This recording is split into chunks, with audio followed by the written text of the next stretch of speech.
Vamos a hablar de los bodegones. ¿Y por qué vamos a hablar de los bodegones?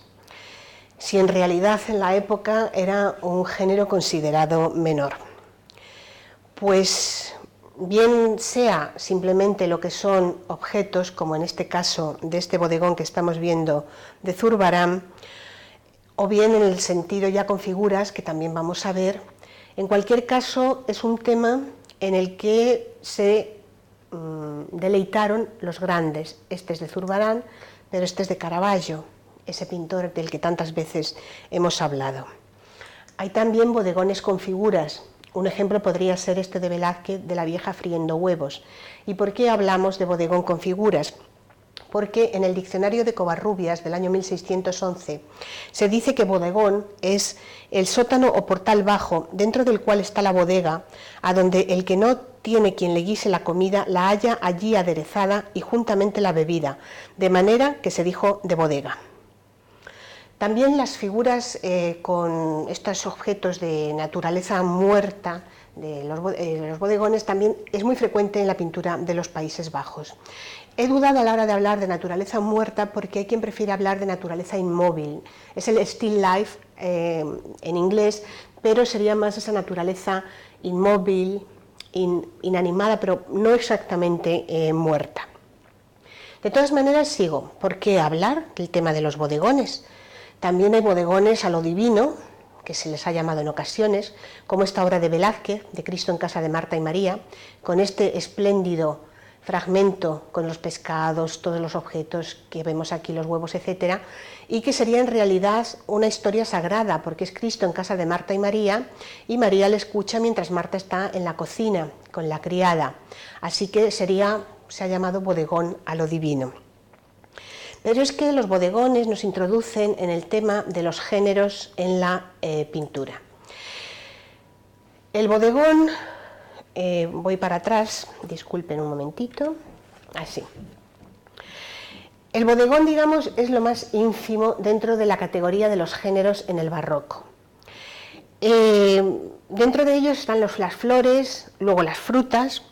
Luego estaría la pintura de paisaje, en el tema de la consideración de la pintura, luego los animales, luego el retrato y por encima de todo, lo más apreciado, son la pintura de historia, mitologías, alegorías, pintura religiosa, etc. ¿Por qué razón? Porque estamos en una época en la que el tema tiene una gran importancia, tiene un gran valor. Los bodegones serían solo imitación. En cambio, en una pintura de historia, o en una alegoría, o en una obra mitológica, hay que tener invención para crear una historia en esa pintura. Pero eran otras épocas. Quizá por eso ahora tanto se ha recuperado el interés por el bodegón.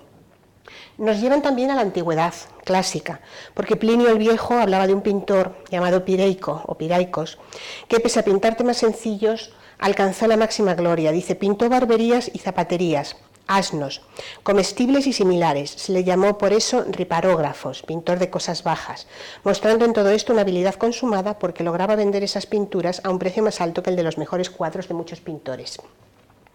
Nos lleva a la antigüedad no solamente por esta referencia de Plinio a la existencia ya de este tipo de pintura en ese mundo de la antigüedad que era el gran modelo para la pintura de la Edad Moderna, del Renacimiento y del Barroco. También porque hay quien en esta época considera que el origen de estos bodegones estaría en los grutescos, que en escultura, en relieves o en pintura podemos ver en el Renacimiento muchísimo porque proceden de cuando se descubre la Domus Aurea de Nerón y donde aparecen los animales, las frutas, etc. Ya antes, de todas maneras, del descubrimiento de la Domus Aurea y de los grutescos de la antigüedad, había pinturas de estos objetos en la pintura de la Baja Edad Media.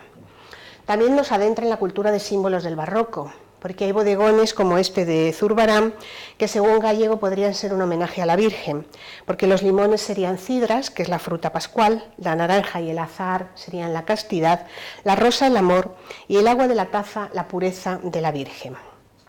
Pero también puede estar representando simplemente el sentido del gusto.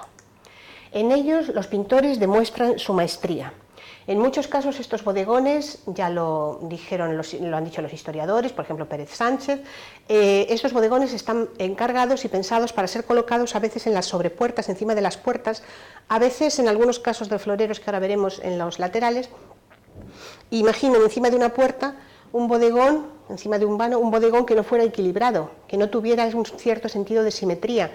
Crearía un problema visual, digamos, en estas obras que están destinadas a casas, palacios, patios de las grandes casas, por supuesto, y que además es que no tienen problema porque no hay un tema especial, permiten cualquier ubicación.